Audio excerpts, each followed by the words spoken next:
few cars have ever captured the imagination of the automotive world quite like the 1961 Jaguar E-Type. A harmonious blend of beauty, speed, and innovation, the E-Type wasn't just a car, it was a revelation. Enzo Ferrari himself once called it the most beautiful car ever made, and to this day, it holds a hallowed place in automotive history. When it debuted at the Geneva Motor Show in March 1961, the E-Type stunned the public not only with its breathtaking lines but also with its performance figures that rivaled some of the best sports cars of the day at a fraction of their price. This wasn't just a case of style over substance. The E-Type had both in abundance, and it turned its reputation not merely through aesthetics but by pushing technical boundaries and delivering a visceral driving experience that's still revered more than 6 decades later.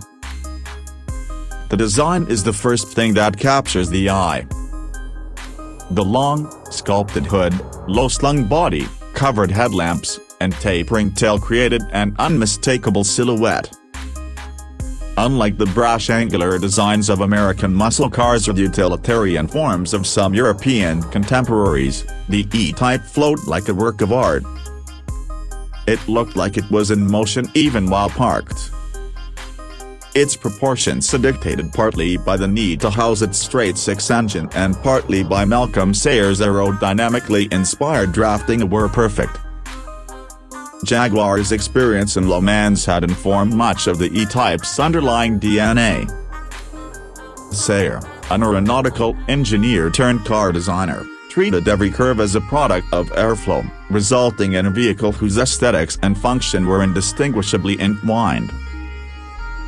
But it wasn't just about looks. Beneath that elegant exterior lay a revolutionary structure for its time. A monocoque chassis with a tubular front subframe. It was light, rigid, and modern. The E-Type's suspension was fully independent at both front and rear, a rarity at a time when live rear axles were still the norm. Disc brakes on all 4 wheels came standard. The result was a sports car that not only went fast in a straight line but could handle bends with composure and finesse.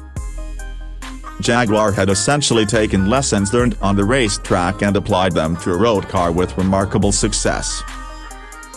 The engine was no slouch either. The Series 1 E-Type launched with Jaguar's venerable 3.8-liter inline-six cylinder engine producing 265 horsepower.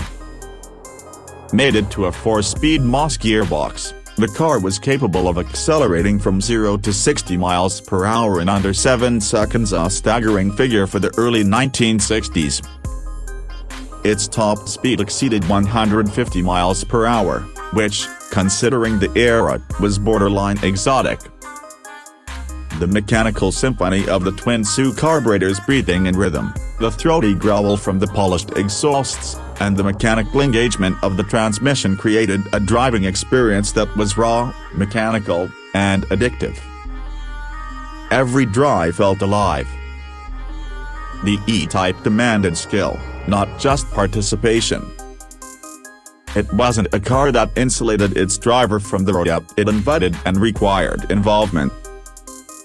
Inside, the cockpit was snug but purposeful. Toggle switches lined the dashboard in true aircraft fashion, and the twin bucket seats provided a tight yet supportive embrace. The steering wheel, large and wooden rimmed, gave the driver road feel in spades.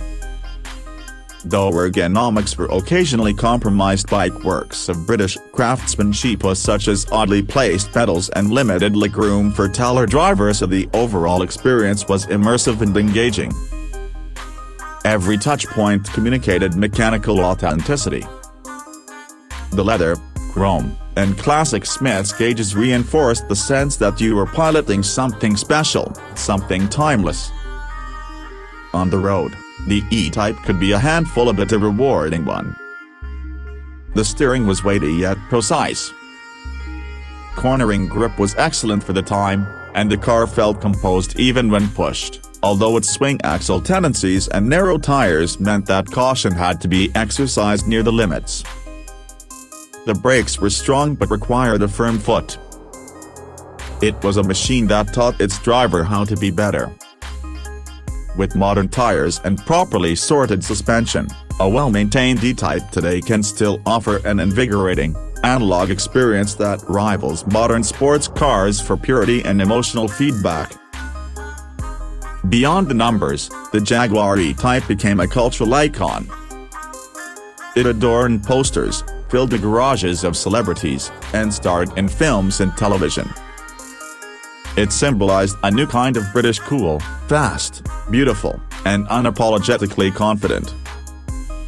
Rock stars, actors, and even royalty were seen behind its wheel. It was aspirational but not entirely out of reach, which made it even more compelling to the public. Few cars, if any, have ever achieved that delicate balance between glamour and attainability. In the 1960s, it wasn't unusual to see an E-Type pulling up beside a Ferrari or Aston Martin and holding its own in both presence and performance. Over its production life, the E-Type went through various changes. The original 3.8-liter was later replaced by a 4.2-liter engine in 1964, offering more torque and slightly improved refinement. In 1966, the 2+2 body style was introduced, adding practicality with the rear seat, although purists sometimes dismissed it as disrupting the E-Type's perfect proportions.